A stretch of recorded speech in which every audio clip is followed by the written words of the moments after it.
The razor box. Addison is trapped in the gas house and finds what looks like her chance to escape. A glass box with an antidote inside. Desperate, she ignores everything around her, including the tape with instructions, and shoves her arms through the holes in the box. Oh, Addison. That was a big mistake. Those holes were lined with sharp blades. So, when she tries to pull her arms back out, it's already too late. She gets stuck bleeding slowly until she passes out, and ends up losing the antidote too. The trap actually had a way out, but Addison died because of something simple, rushing and not paying attention. The saw. In the classic bathroom where it all began, Dr. Lawrence Gordon and Adam are chained up, trying to figure out what's going on. In a crucial moment, Gord sees a ringing phone just out of reach. He stretches his arm, tries with his fingers, but quickly gives up.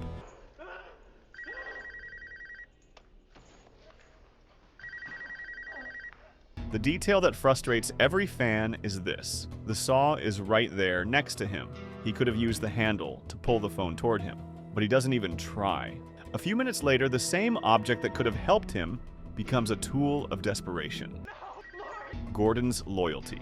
After sawing off his own foot like we saw in the last scene, Dr. Lawrence Gordon disappears until Saw, the final chapter. And then comes the shock. He survived. And on top of that, he became one of Jigsaw's secret apprentices.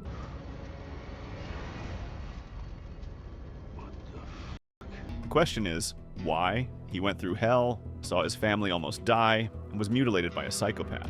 And now, he's working for him. That reveal sparked a lot of debate among fans. Some thought it was genius, others saw it as a plot hole, but one thing's for sure, nobody expected the Doctor to return as an ally.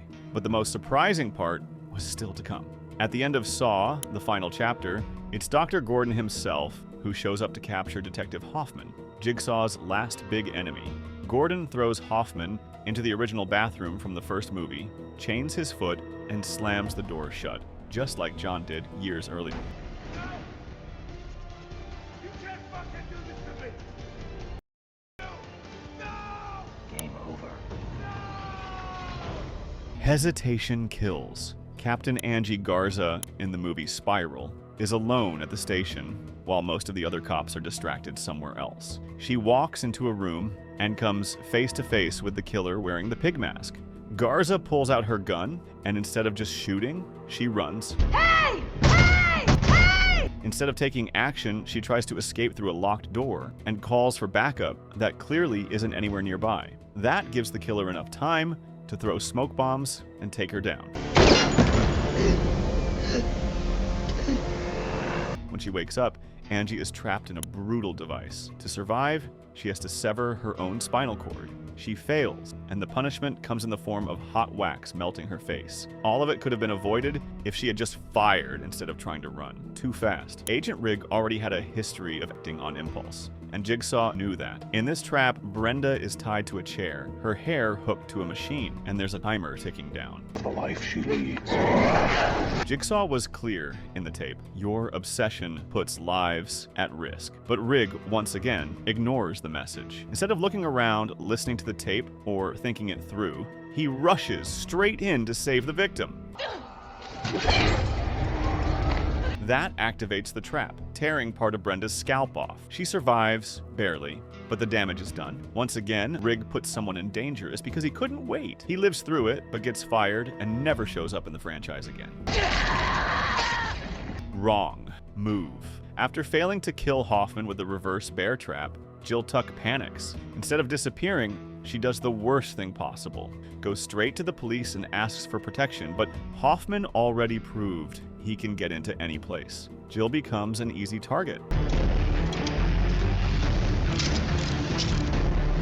The result? One of the most symbolic deaths in the series. The same trap she used on Hoffman comes back for her. Bad decision. In the past, John Kramer discovered a possible hope, an experimental treatment for his cancer, but his request was denied by William Easton, policy director at Umbrella Health Insurance. You will be in breach of policy, and you will be dropped from coverage completely.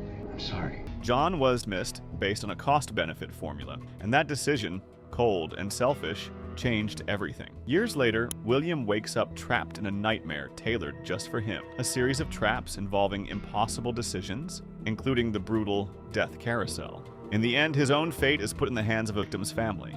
and they choose not to forgive. Denying John Kramer a chance to live was a mistake that cost way too many lives, including his own.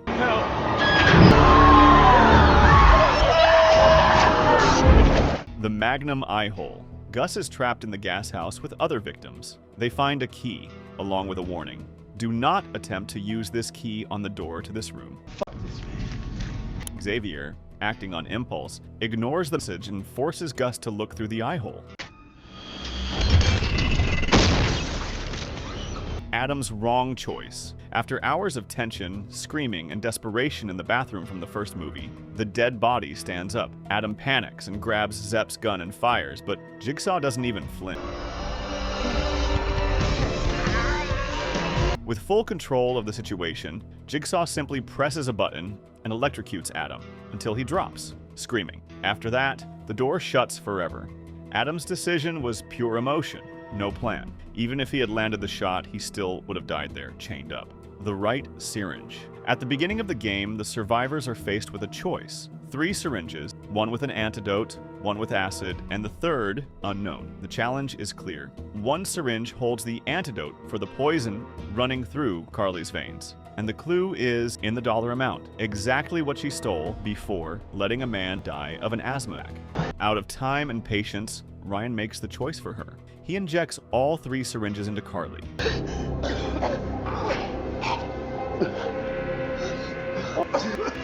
She dies horribly, but the others live. All because Carly refused to own up to what she did and pick the right syringe. The love triangle trap. Dina is trapped in a public trap alongside her 2 ex-boyfriends, Brad and Ryan. She had cheated on both of them, and now her survival depended on manipulating them once again. Desperate, she tries to sway each one with promises of love, knowing that only one of them could live, and the other had to die. Brad! Ryan? Baby, are you okay? Get me out of here! Baby. Help us! But the 2 catch on to the game, and for the first time, they make the right choice. They team up and let Dina die. The dumb decision? Thinking she could keep playing with their hearts, even with her life on the line. The glass coffin. Agent Peter Strom is getting more and more obsessed with proving that Detective Hoffman is the new Jigsaw. He finds a glass coffin in the center of the room, along with a tape that gives him a direct instruction, but he doesn't listen to the whole thing. He doesn't care about instructions, he just wants to catch Jigsaw.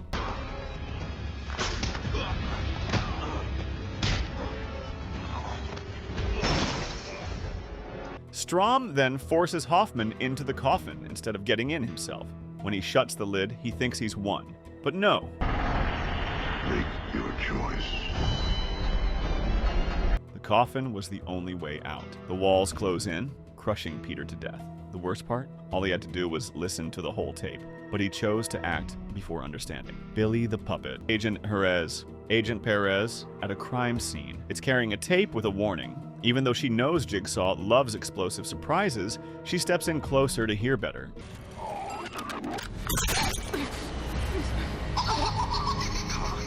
The puppet explodes, and shrapnel hits her face. She survived, but she almost died by ignoring a clear sign of danger. The no exit door. Ryan finds a door clearly labeled no exit. So, of course, he tries to open it.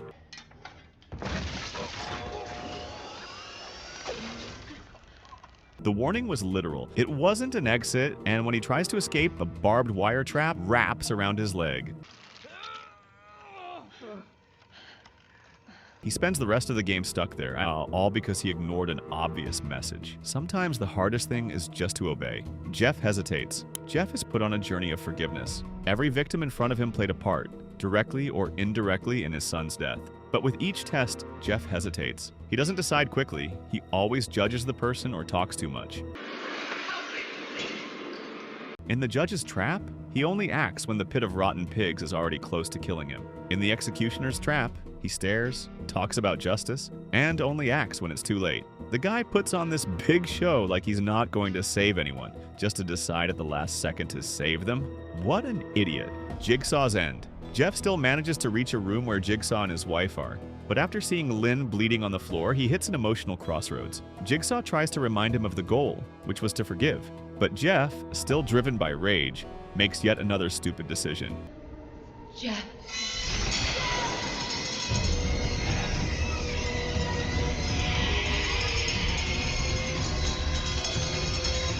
And that seals everyone's fate. John's death activates the shotgun collar on Lynn's neck, killing her instantly. Even worse, Jeff never finds out where his daughter Corbett is being held. Killing Jigsaw was an empty victory. Jeff destroyed his only chance of putting what was left of his family back together. Hoffman versus Jigsaw. Before becoming a disciple, Hoffman tries to imitate Jigsaw by creating his own trap.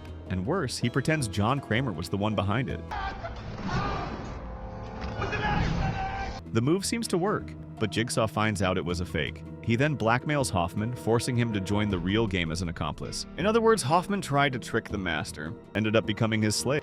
Should have talked. Detective Eric Matthews is leading the investigation that leads to Jigsaw's capture, and soon discovers his son, Daniel, is in danger.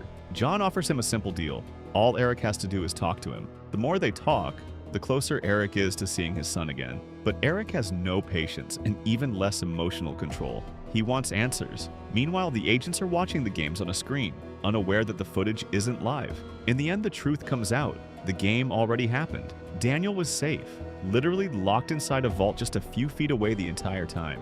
All they had to do was talk long enough. And Eric falls exactly where Jigsaw wanted, into a trap in the bathroom, just like Adam before him. He lost his son, lost his temper, and lost the game. Eric fights back. After we were completely caught off guard by Eric's arrest in the bathroom trap, in the third movie, he comes back. The man who was deceived and doesn't even know if Jigsaw killed his son or not has to make a really painful decision in that moment. Unlike Gordon, he decides to break his own ankle so his foot can slip out of the shackle, and that's how he manages to escape from that terrifying place. He finds Amanda, and instead of backing off, hiding, or trying a smart move, he charges at her. Even broken, he tries to overpower her with brute force, and it actually works for a bit. But Amanda's no longer a victim. She fights back, hard, and hits Eric with everything she's got. As if that wasn't enough, Eric starts mocking Amanda, saying she's nothing without Kramer. So she decides to come back. Rule maker. Amanda Young was Jigsaw's first survivor, but instead of embracing the game's philosophy, she started twisting it. While John gave his victims a real chance to escape, Amanda began creating impossible traps. That catches Jigsaw's attention, and he decides to test her again. But Amanda is already emotionally unstable, and being pressured behind the scenes by Hoffman. Full of anger, jealousy, and fear, Amanda shoots Lynn. But she didn't know one crucial detail. Lynn was Jeff's wife, the main character of the game. And when he enters the room, Amanda didn't die because of a trap. She died because she broke the most basic rule: never cheat Jigsaw's rules. Game over.